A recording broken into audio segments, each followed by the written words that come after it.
আসসালামু আলাইকুম দর্শক, কেমন আছেন সবাই? আশা করি সবাই ভালো আছেন। সবাইকে হীরা গার্ডেন অ্যান্ড ব্লগ থেকে স্বাগত। আমার পিছনে দেখতে পাচ্ছেন অপরাজিতা গাছ।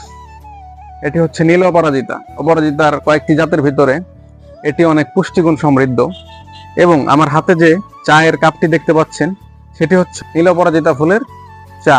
তো আজকে আপনাদেরকে জানানোর চেষ্টা করব অপরাজিতা ফুলের চাতে কি কি পুষ্টিগুণ এবং ঔষধি গুণাগুণ রয়েছে এবং এর প্রস্তুত সম্পর্কে, কিভাবে এই চাটা আপনি প্রস্তুত করতে পারবেন সে সম্পর্কে।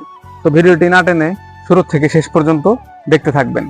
নীলকণ্ঠ অথবা অপরাজিতা, অপরাজিতার 7-8টি জাতের ভিতরে এই নীলকণ্ঠ অপরাজিতাটি অত্যন্ত ঔষধি গুণ সমৃদ্ধ এবং পুষ্টিগুণে সমৃদ্ধ। এই নীলকণ্ঠ অপরাজিতা ফুলে রয়েছে অ্যান্টিঅক্সিডেন্ট, যা আপনাদের ক্যান্সারের কোষ ধ্বংস করবে এবং ডায়াবেটিস নিয়ন্ত্রণে এটি গুরুত্বপূর্ণ ভূমিকা পালন করে থাকে। যাদের ফ্যাট অনেক বেশি, ফ্যাট নিয়ন্ত্রণ করতে চাচ্ছেন, স্লিম হতে চাচ্ছেন, গ্রিন টিতে উপকার পাচ্ছেন না, তারা অপরাজিতার চা ট্রাই করতে পারেন।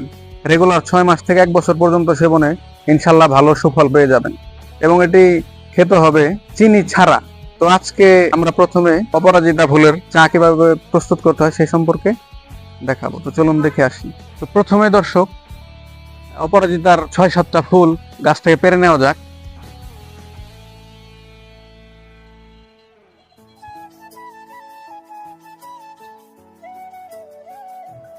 গাছটি অনেক উঁচু হওয়াতে আমার ফুল পাড়তে অনেক অসুবিধা হচ্ছে, আপনারা দেখতে পাচ্ছেন।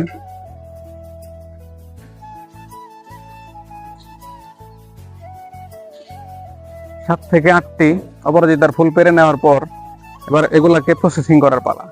আমাদের একটি পানি গরম করা হিটার আছে, তো এই হিটারে ফুলগুলো প্রথমে দিয়ে দেব। হিটারটিতে প্রথমে পানি দিয়ে নিয়ে তারপর সব ফুলগুলা হিটারের ভিতরে ছেড়ে দিলাম। সেই পানিতে ছেড়ে দেওয়ার পর ঢাকনাটা বন্ধ করে দিয়ে সুইচটা অন করে দিলাম। তারপর পানি থেকে এরকম বাষ্প বের হচ্ছে। 2 থেকে 3 মিনিট পানি গরম করার পর দেখেন এটি নীল বর্ণ ধারণ করেছে এবং এই পানি এখন গ্লাসে ভরার জন্য প্রস্তুত। পানি গরম হয়ে গেলে এখন চা গ্লাসে ঢালার জন্য প্রস্তুত। প্রথমে দেখে নেই কি কালার হয়েছে। দেখুন, সুন্দর নীল কালার হয়েছে। দর্শক, ভুলেও এই চাতে চিনি মেশাবেন না, তাহলে এর পুষ্টিগুণ নষ্ট হয়ে যাবে।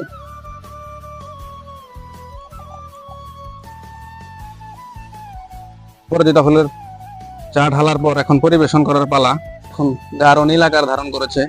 অত্যন্ত পুষ্টি সমৃদ্ধ চা আপনারা চাইলে বাসায় তৈরি করে খেতে পারবেন এবং আপনার যে রোগ আছে, ফ্যাট, ডায়াবেটিস নিয়ন্ত্রণে এবং ক্যান্সারের কোষও ধ্বংস করতে এই চাটি সহযোগিতা করবে আপনাদেরকে। এতক্ষণ দেখলেন কিভাবে অপরাজিতার গ্রিন টি প্রস্তুত করতে হয়। এখন আপনাদের কাছে এর পুষ্টিগুণ এবং ঔষধি গুণাগুণ সম্পর্কে আলোচনা করব।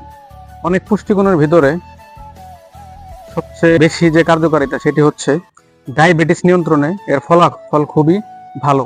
এবং ফ্যাট, আপনাদের যে চর্বি জমে, অনেকে গ্রিন টি খেয়ে উপকার পাচ্ছেন না, এটি তারা গ্রিন টি হিসাবে ফ্যাট নিয়ন্ত্রণেও কার্যকরী ভূমিকা পালন করে থাকে এবং এটিতে রয়েছে অ্যান্টিঅক্সিডেন্ট, যা ক্যান্সারের কোষকে ধ্বংস করে।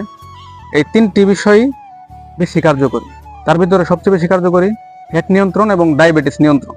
তো আপনারাও চাইলে বাসায় বসে অপরাজিতার চা প্রস্তুত করে খেতে পারেন। যাদের কাছে চারা নেই তারা অবশ্যই যে কোনো নার্সারি থেকে ছোট একটি চারা সংগ্রহ করে নেবেন। যারা মানিকগঞ্জের ভিতরে আছেন তারা আমাদের এই গার্ডেনে এসে একটি চারা সংগ্রহ করে নিতে পারেন এবং নিয়মিত অপরাজিতা ফুলের চা সেবন করে আপনিও স্লিম এবং স্মার্ট হয়ে উঠুন এবং রোগ প্রতিরোধ ক্ষমতা বাড়িয়ে তুলুন। আজকের মতো এখানেই শেষ করছি। সবাইকে ধন্যবাদ ভিডিওটি ধৈর্য সহকারে দেখার জন্য। আসসালামু আলাইকুম।